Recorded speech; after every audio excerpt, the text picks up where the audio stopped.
పేద ప్రజలను కరోనా బారి నుంచి కాపాడడం కోసం నిరసన చేస్తే గత ప్రభుత్వం అక్రమంగా తమపై కేసులు పెట్టిందని మంత్రి సీతక్క ఆరోపించారు.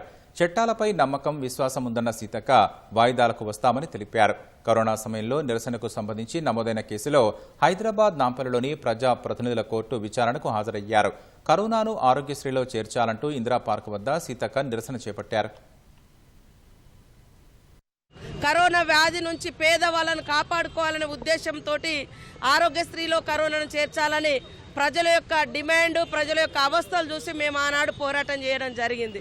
కానీ మా మీద ఉల్టా కేసులు పెట్టి మరి ఈ రకంగా కోర్టుల చుట్టూ తిరిగే విధంగా ఆనాటి ప్రభుత్వం చేయడం జరిగింది. అయినా కూడా ఖచ్చితంగా న్యాయస్థానాలంటే మాకు గౌరవం ఉన్నది కాబట్టి ఖచ్చితంగా వాయిదాలకు వస్తాం. ఆ కోర్టు ద్వారానే మరి మేము చేసిన తప్పు ఏం లేదు కాబట్టి కోర్టు తీర్పు మీద కూడా మాకు నమ్మకము, విశ్వాసం ఉంది.